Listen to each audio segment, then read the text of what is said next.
Okay mga paps, sa settings ng TV, sa sound, sa additional setting kailangan PCM. Okay. I-connect natin ang optical cable sa TV. Ayan, sa likod, optical cable.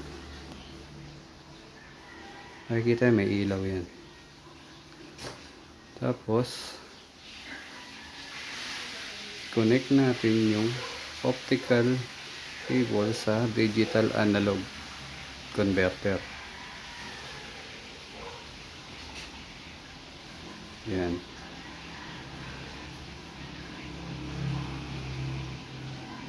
Tapos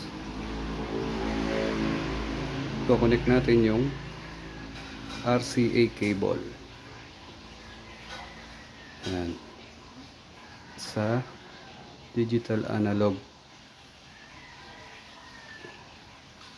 Red sa red, white sa white.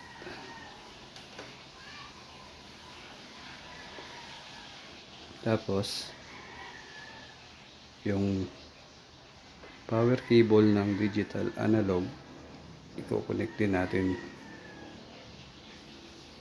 USB lang siya.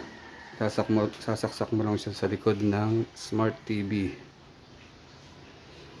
Ito may iilaw yan na red. Yan, sasaksak sa likod ng saksak mo yung RCA. Hanap ka na lang kung anong channel ang gusto mo. May tape dyan, may tuner, may DVD.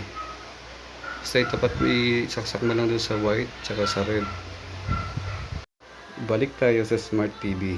Punta tayo sa settings, sounds, speaker settings.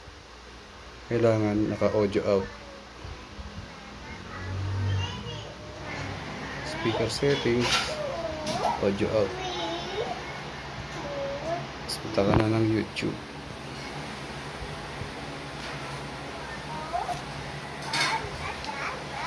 Mag-search ka ng video songs.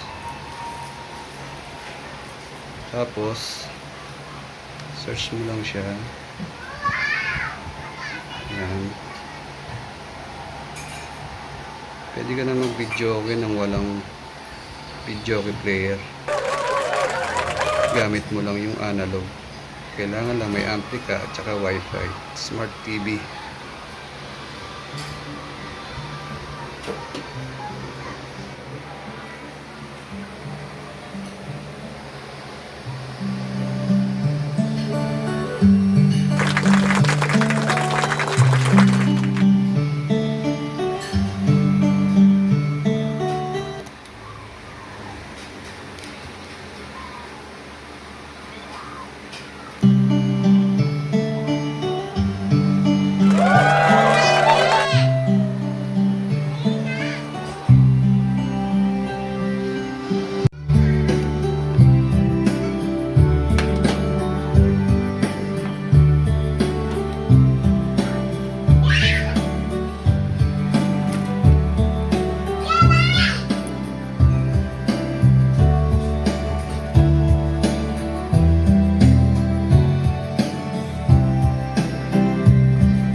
So, ganun lang kasimple mag-install ng digital analog.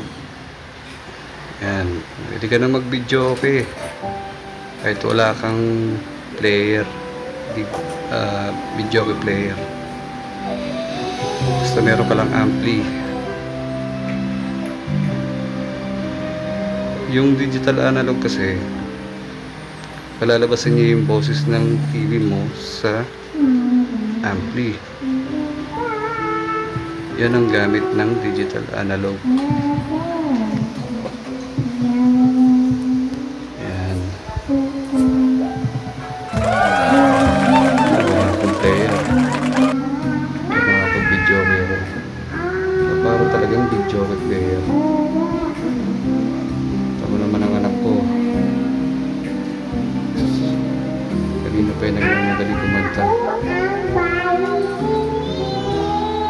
Akin ka na lang pa ang gusto ko kantahin.